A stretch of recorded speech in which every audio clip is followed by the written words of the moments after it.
کراچی میں عید قربان پر سنت ابراہیمی کی ادائیگی کے لیے قربانی کے جانوروں کی خریداری کا سلسلہ جاری ہے۔ قربانی کے جانوروں کی قیمتوں نے شہریوں کے ہوش اڑا دیے۔ منظر رضوی کی رپورٹ دیکھیے۔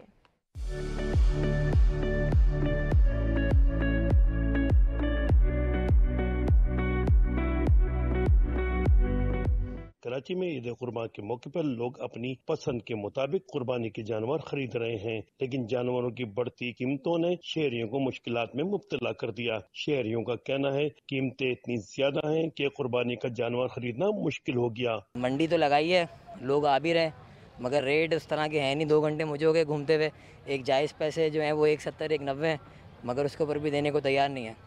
ریٹ بہت ہائی ہے، غریب کے پہنچ سے یقین جانو کہ جو پہلے ایک جانور لیتا تھا وہ 1 یا 2 قربانی پہ آ گئے، جو 2 جانور لیتا تھا وہ ایک جانور پہ آ گیا، اس کے لیے وہ بھی مشکل بن گیا۔ جبکہ پنجاب سے قربانی کے جانور لانے والے بیوپاری کا کہنا تھا کہ قیمتیں نہایت مناسب ہیں، مہنگائی کی وجہ سے جانور مہنگے ہو گئے ہیں۔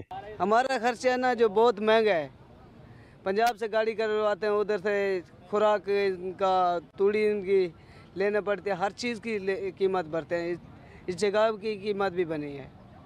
یہ لوگ کہتے ہیں جو ہمیں فری میں مل جائے اور کچھ بھی نہیں چاہیے۔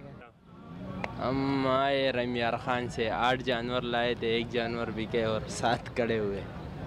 منڈی بہت ہلکی چلی ہے، ریٹ تو بہت نیچے ہے یہاں کے، مگر پبلک دینے کو تیار نہیں ہے جو ریٹ بیاپاری مانگ رہے، کیونکہ خرچہ بھی 80,000 70,000 پٹی کے، 3,000 پر جانور کی انٹری ہے، پانی بھی خریدنا ہے، گھاس پھوس بھی ہے۔ تو فیڈرل بی ایریا کے گراؤنڈ پر لگنے والی مویشی منڈی میں خواتین بھی بڑی تعداد میں موجود تھیں، جبکہ کھانے پینے کے مختلف اسٹالز بھی لگائے گئے تھے۔ کیمرہ مین نوید آفتاب کے ساتھ منظر رضوی، سچ نیوز، کراچی۔